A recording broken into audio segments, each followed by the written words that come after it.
குருபிரம்மா குருவிஷ்ணு குருதேவோ மகேஸ்வரக குருசாஷாத் பரபிரம்மா தஸ்மை ஸ்ரீ குரவே நமக.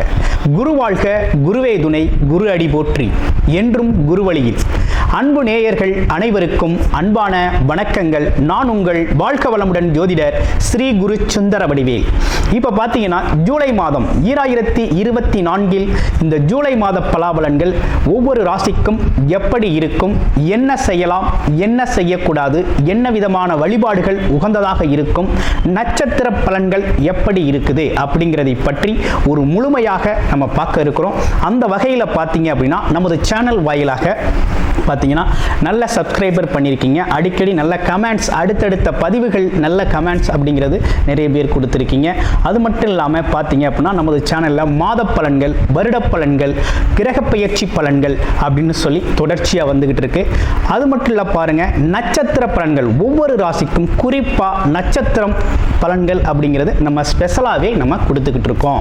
அப்போ முழுமையாக நம்ம இந்த வீடியோவை தொடர்ச்சியாக பார்க்கையில் இந்த மாதத்திற்கான விஷயங்கள் எப்படி இருக்கு, நம்மளுடைய ராசிக்கு எந்தெந்த விஷயத்தில் எந்த அளவுக்கு கவனம் எடுத்துக்கலாம் அப்படிங்கிறதை பற்றி ஒரு முழுமையான விழிப்புணர்வு அப்படிங்கிறத நீங்கள் தாராளமாக இழுத்துக்கொள்ள முடியும்.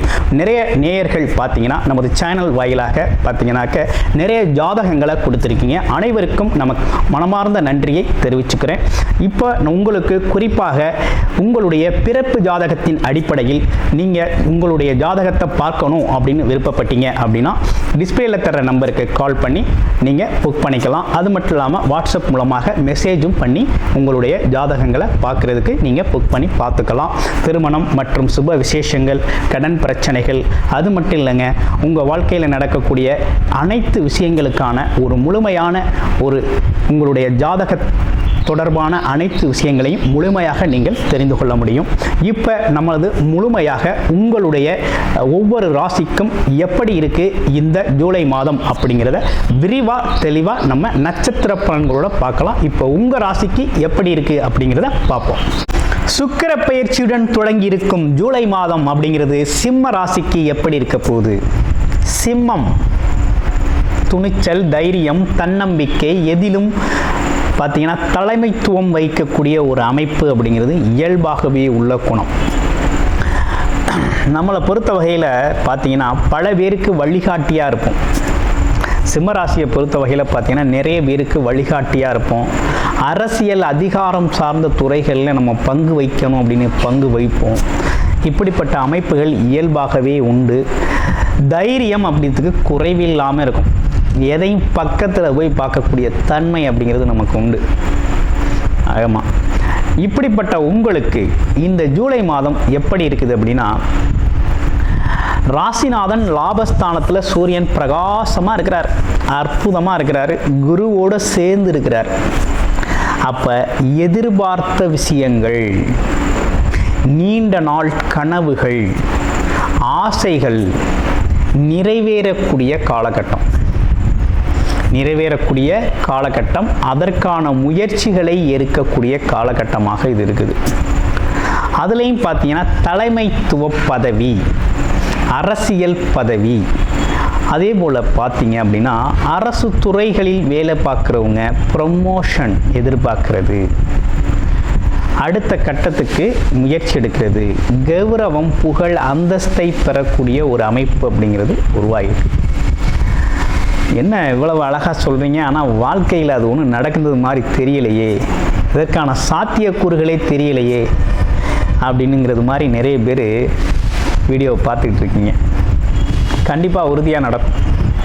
உங்களுடைய பிறப்பு ஜாதக அமைப்பு இந்த காலகட்டத்தில் நல்லா இருக்குது அப்படின்னா உறுதியாக நடக்கும். கோச்சாரத்து நிலைகளில் கரெக்டாக நடக்கும். இப்போ ஒரு பெரிய மைனஸ் பாயிண்ட் என்ன அப்படின்னா, சிம்ம ராசிக்கு தொழில் அப்படிங்கிறதுல பார்க்குற வேலையை பார்த்துக்கிட்டே இருங்க, செய்கிற தொழிலை அப்படியே செஞ்சுக்கிட்டே இருங்க. வியாபாரம் பண்ணுறீங்களா அதை அப்படியே செய்யுங்க, தொழில் பண்ணுறீங்களா அப்படியே செய்யுங்க. எதுலேயும் ஒரு புது மாற்றம், புது சிந்தனை, புதுசாக ஒரு விஷயத்தை கையில் எடுக்கிறது, புது முதலீடுகளை எதையாவது போடுறது, இப்படிப்பட்ட விஷயங்களில் சிம்மராசி அன்பர்கள் கவனமாக இருங்க. ஏன்னா ராசியிலேயே கேது பகவான், பாம்பு கிரகம், கேதுவை போல் கெடுப்பார் இல்லை.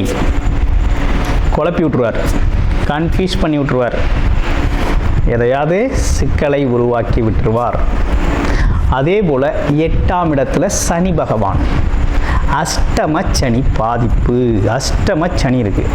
அஷ்டமத்தில் சனி இருக்கக்கூடாதுங்க. சனி உங்களுக்கு யோகரும் கிடையாது, நல்லவரே கிடையாது, உங்களுக்கு கெடுதலை செய்யக்கூடியவர். அவர் போய் அஷ்டமத்தில் போய் அமர்ந்திருக்கிறார். அலைச்சலை கொடுப்பார், ஒரே டென்ஷன். எப்பா எதை எடுத்தாலும் ஒரே டென்ஷனாகவே இருக்குது, கோபமாகவே இருக்குது, யாரை பார்த்தாலும் வெறுப்பு வருது. வேலைக்கு போனால் ஒரே ப்ரெஷர், டென்ஷன், கோபம். அங்கே பேசுகிறவங்கெல்லாம் ஒரே எரிஞ்சு விழுகிற மாதிரி இருக்குது. தொழில் பண்ணாலும் அப்படித்தான் இருக்குது. ஏட்டிக்கு புட்டியாக எதையாவது கேள்வியை கேட்குறானுங்க, தேவையானதை கேட்குறது இல்லை அப்படிங்கிற மாதிரி ஒரு குழப்பம். குடும்ப உறவுகளில் கணவன் மனைவி டெய்லி பஞ்சாயத்து, டெய்லி எதையாவது பேசுகிறது, வாக்குவாதம் பண்ணிக்கிறது. ஆமாம், இப்படிப்பட்ட விஷயங்கள்லாம் நடக்கக்கூடிய காலகட்டம். கவனமாக இருங்க. வீண் பழி, வீண் பிரச்சனைகள், வெட்டி விஷயங்கள் நிறையா வந்து சேரும். அதுலேயும் குறிப்பாக குடும்ப உறவுகள், நண்பர்கள், உறவினர்கள், சொந்த பந்தங்களில் கவனம் அதிகமாக எடுத்துக்கணும் சிம்ம ராசி அன்பர்கள். ஏன்னா அவங்க தான் நிறைய பிரச்சனைகளை கொண்டு வருவாங்க. அதற்கு ஏற்றார் போல் இப்போ இருக்குது. எதையாவது செஞ்சு தர்றேன் அப்படின்னு கமிட்மெண்ட் கொடுத்தீங்கன்னா அவங்களால செய்ய முடியாமல் போயிடும். அவர் தான் சொன்னார், அவர் தான் சொன்னார், அவர் தான் சொன்னார்னு உங்கள் புகழ் பரப்ப ஆரம்பிச்சிருவாங்க. அப்போ கவனம் எடுத்துக்க வேண்டிய காலகட்டம் வாக்குறுதியில். அப்புறம் இயல்பாகவே நமக்கு மனசில் ஒரு குழப்பம் அந்த காலகட்டத்தில் நீடிக்கும். நம்ம போகிற பாதை சரிதானா, கரை சேர்ந்துருவோமா, சரியாக வருமா வராதா அப்படிங்கிற குழப்பம்லாம் கொஞ்சம் வரும். ஏன்னா கேது பகவான் ராசியில் ஏறிட்டாலே கொஞ்சம் ஆன்மீக பக்கம் திரும்பணும். சிம்ம ராசியில் பார்த்தீங்கன்னா 2 விதமான ஆட்கள் இருக்கிறீங்க. ஒன்று, கோவில் சார்ந்த அமைப்புகளுக்கு அதிகமாக தர்மம் செய்கிறது, கோவில் வழிபாடுகள் பல விஷயங்களில் கலந்துக்கிறதுன்னு ஒரு அமைப்பு அப்படிங்கிறது இருக்குங்க. இன்னொரு சாரார் என்ன பண்ணுறீங்க, கோவில்களே அறவே கோவில் மனம்தான் அனைத்தும் அப்படின்னு சொல்லி கோவில் அமைப்புகள்லேருந்து விடுபட்டு பார்த்தீங்கன்னா தனித்து இயங்குறீங்க. இப்போ இருவருக்குமே ஒரு விஷயத்தை சொல்ல விரும்புகிறேன். இந்த காலகட்டத்தில் இருவருமே மனம் சார்ந்த ஆரோக்கியத்தில் கூடுதல் கவனம் எடுத்துக்கணும். மனம் அப்பப்போ தடுமாறும், அப்பப்போ குழப்பம் வரும். எது சரி எது தவறு அப்படிங்கிறது கொஞ்சம் குழப்பம் ஏற்படும்.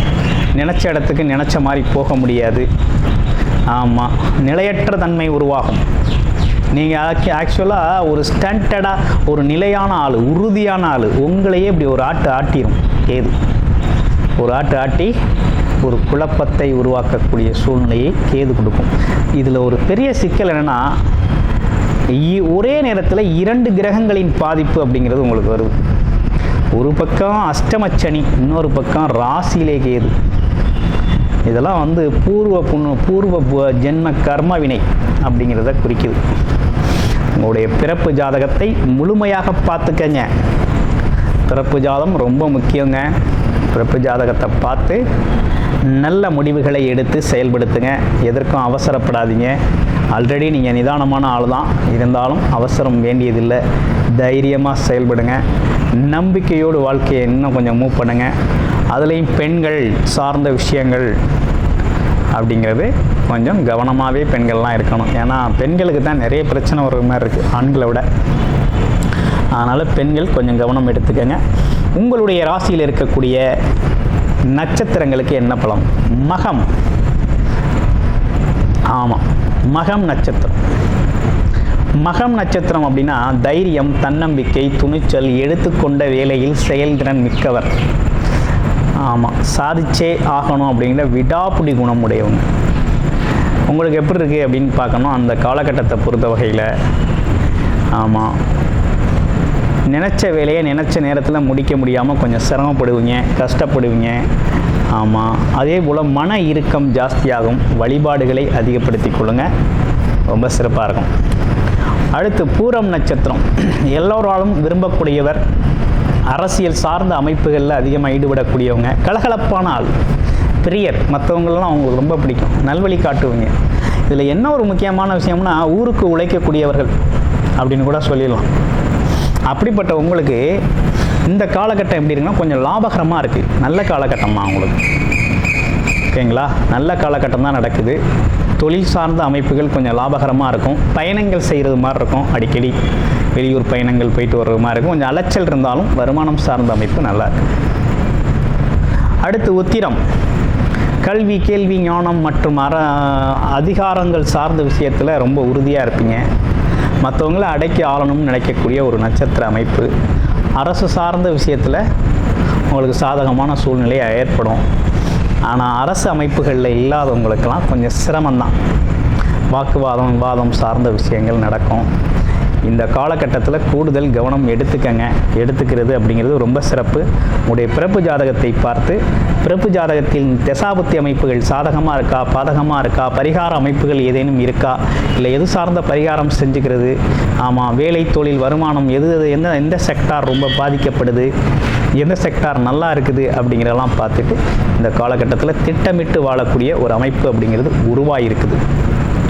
ஆமாம், உங்களுடைய பிறப்பு ஜாதகம் பார்க்கணும் அப்படின்னா டிஸ்பிளேயில் தர்ற நம்பருக்கு கால் பண்ணி வாட்ஸ்அப் மூலமாக அப்பாயின்மெண்ட் ஃபிக்ஸ் பண்ணிக்கிட்டு உங்களுடைய பிறப்பு ஜாதகத்தை நீங்கள் முழுமையாக பார்த்துக்கலாம். நன்றி, வணக்கம், வாழ்த்துக்கள்.